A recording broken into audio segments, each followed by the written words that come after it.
¿Ana de Armas y Keanu Reeves en la misma película? ¿Y es de la saga John Wick? ¡Me corro! Ballerina es el último añadido a la saga John Wick, una que para más de uno, yo incluido, ya estaba empezando a quemarse y tal vez ya había dado todo de sí. La cuarta es peak del cine de acción, pero en serio, ¿cuántas escaleras son suficientes? Pero aquí llega Len Wiseman, director de La Jungla de Cristal 4, traducción que defenderé hasta el fin de mis días, para demostrarnos lo equivocados que estábamos. Así que vamos con esta reseña análisis, que por cierto, solo va a tener spoilers menores, aunque tampoco es que haya mucho que spoilear en una peli así, ¿sabes? ¡Atención spoiler! Los mata. Supongo que antes tengo que dar contexto sobre la historia, así que vamos a ver de qué va. Le matan al padre, quiere venganza. Eso es todo lo que necesitáis saber. No lo voy a negar, es bastante más barato que en la primera de John Wick. Ahí, después del in medias res, tenemos media hora de ver el duelo de John, cómo el perro se va metiendo en su rutina y la bonita relación que van creando para que este hijo de p*** se lo cargue todo y despierte a la bestia dormida. Mientras tanto, en Ballerina Capuchina tenemos otro in medias res, vemos el momentito a solas con él y en 3 minutos ya pasamos a las hostias, que es a lo que has venido, ¿no? Pero bueno, por lo menos son buenas hostias. El mayor logro de Ballerina es que después de 4 películas y una serie hayan sido capaces de seguir innovando con los combates. Siempre hay algún giro con cómo se usa el entorno al más puro estilo Jackie Chan y no paran de introducir armas que nunca te habrías imaginado. Nos gustaba más lo del lápiz que a un tonto, bueno, un lápiz, pero aquí hasta unos patines pueden ser un arma. ¿Platos? El chiste retrógrado se hace solo. Mirad, así se pelean las mujeres en la cocina. Además, en lugar de hacer que vengan montones y montones de enemigos que claramente esperan su turno para atacar, ponen a menos de ellos con los que estar más tiempo pegándose, por lo que se nota más el peso de cada encuentro. En definitiva, te lo vas a pasar de puta madre con las escenas de acción. Se mantienen equilibradas, constantemente frescas y en ningún momento me llegaron a cansar como sí me pasó con la tercera y cuarta de John Wick. Admito que puedo estar sesgado porque esta es la primera película de la saga que veo en el cine y el Dolby Atmos tal vez me obnubilara los sentidos, pero sea por lo que sea, he disfrutado mucho estas secuencias. Encima está que algunas son sorpresa, rollo se monta en un coche y ponen el típico plano abierto alejándose y ya bajas la guardia porque estamos entrenados como perros de Pavlov para pensar que ahí se viene un cambio de escena y de repente rompen con el típico esquema de mira, el prota va a ir a cargárselos y opta porque ella no tenga el control desde el principio para luego recuperarlo y ser todavía más badass. Y el apartado artístico, ¡madre mía! Me encanta la fascinación que tiene esta saga por las discotecas, aunque yo no vaya a pisar una en la vida. Esa iluminación y paleta de colores combinadas con el techno dan como resultado al atrayente festival de sangre al que nos tienen acostumbrados. Aparte de que ver a Ana de Armas entre el neón me da vibes de Blade Runner 2049, y eso siempre suma. Los efectos de sonido son súper clean. Las escenas con el fuego son una sobrada increíble y hay un plano en concreto con un giro de cámara que deja literalmente con la boca abierta. Cuando la veáis sabréis perfectamente a cuál me refiero. El conjunto es una barrabasada ultraestética de la que no podrás apartar los ojos. Como con los actores protagonistas, que son literalmente las 2 personas más hermosas que ha parido el universo. Ahora, teniendo en cuenta que una parte demasiado grande de mi audiencia está conformada por hombres jóvenes interesados en cine y videojuegos, sé que esto va a asustar a más de uno, pero hay una mujer protagonista fuerte.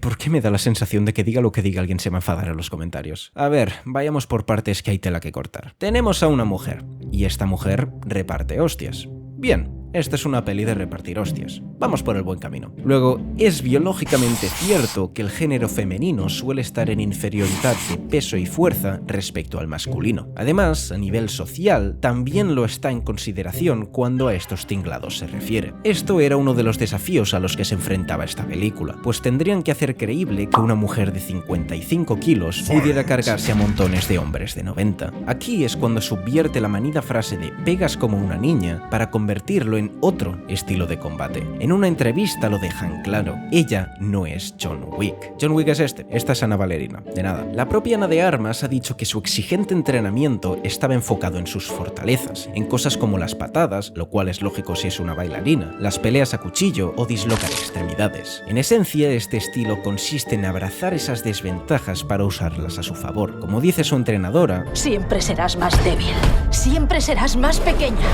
Improvisa, adáptate, juega sucio.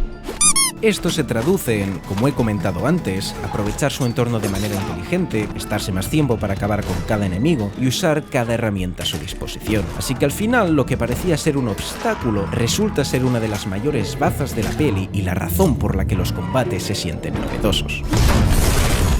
Eso ha sido denso. Me duele la garganta y todo. Vamos a compensarlo con...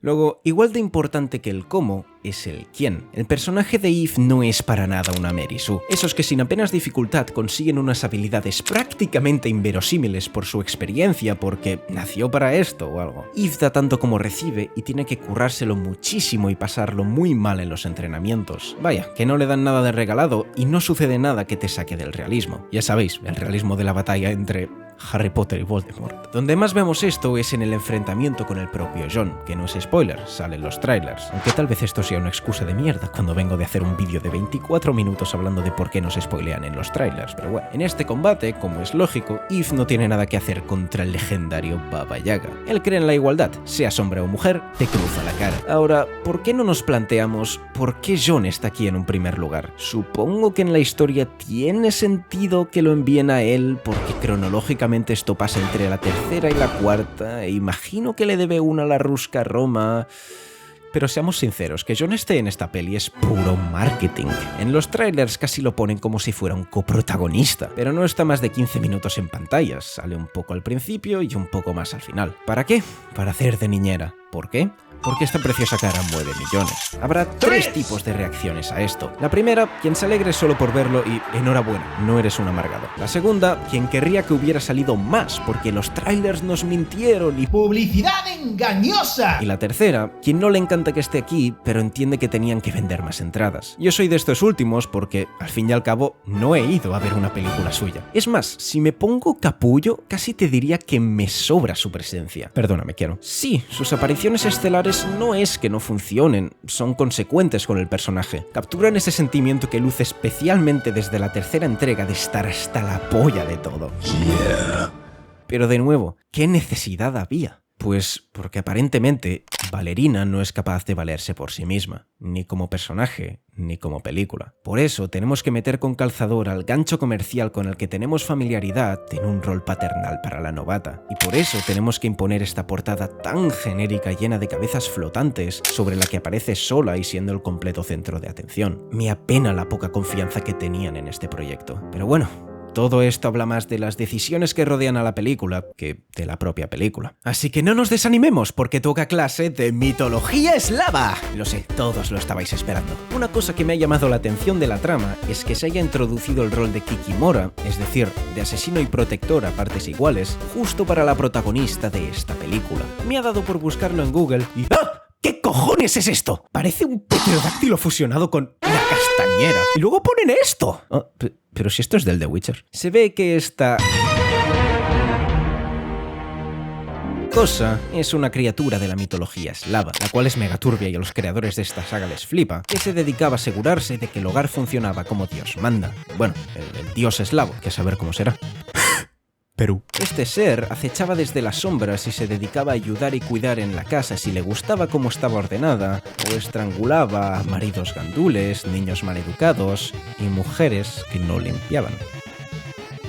Ok, pues me resulta interesante que justo la película de la saga que tiene a una mujer como personaje principal sea la que le dan un papel con una vertiente de protección. Y a pesar de que este sea un valor más tradicionalmente asociado a la masculinidad que a la feminidad, en la historia solo la vemos proteger a una niña pequeña, por lo que es fácil asociarlo con la maternidad. Que literal viene el tío de la Monster y le dice: «Eres una Kikimora, ¿no? Genial, ahora serás la canguro de esta mocosa». Si tú, amigable espectador de espíritu crítico, prefieres verlo como que defienda a los débiles porque ella ha estado en su lugar o algo así, pues perfecto. Esto pueden ser pajas mentales mías y cada uno sacará sus propias conclusiones. Con todo lo dicho, me parece una película bastante consciente que sabe llevar sus temas, que tampoco son profundísimos, ¿vale? La mayoría de personajes no tienen demasiada gracia y el malo es malo porque es conservador, pero sinceramente no me importa. Vienes por la venganza y venganza te da. Lo que más nos cuenta es el efecto que tiene este entorno en quienes lo habitan. Un villano no siempre lo es porque quiere, sino que cuando no hay otra opción posible, convertirse convertirse en una máquina de matar es la única salida. ¿Quién ha puesto en pantalla metraje de Metal Gear Rising? Sin embargo, por mucho que su hábitat se empeñe en suprimirles los sentimientos, sigue quedando algo. Por eso, los momentos que más destacan para mí son en los que Eve se deja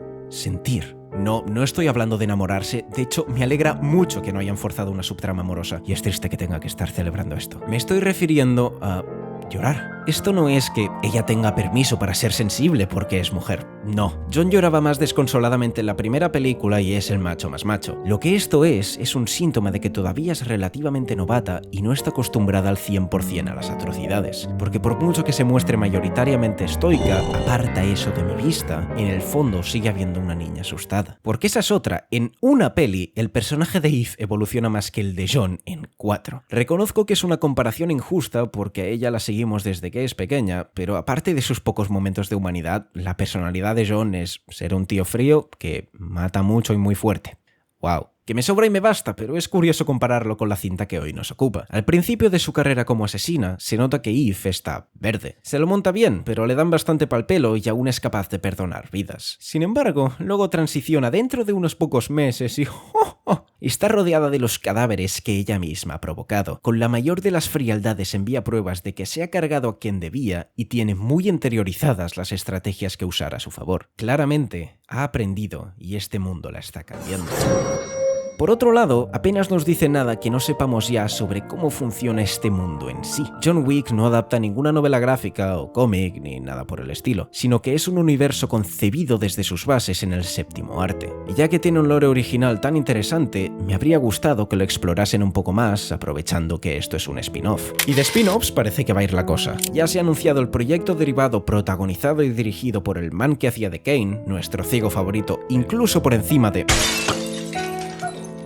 y una precuela animada. Con todo esto, más John Wick 5 en el horizonte, estaba empezando a pensar que prostituirían la saga y se volvería otra máquina de imprimir billetes para los empresarios. Pero entonces apareció Ballerina, y no es perfecta, pero si aquellas entregas toman el mismo camino que esta, tengo bastante optimismo al respecto. Mira, me llegas a pronunciar la palabra Wickverso hace unos meses y te juro que de una hostia te cambio el signo del zodíaco. Pero ahora... tenemos un destino al que apuntar, y por eso Ballerina es lo que John Wick necesitaba, porque a muchos nos ha devuelto la fe en esta saga.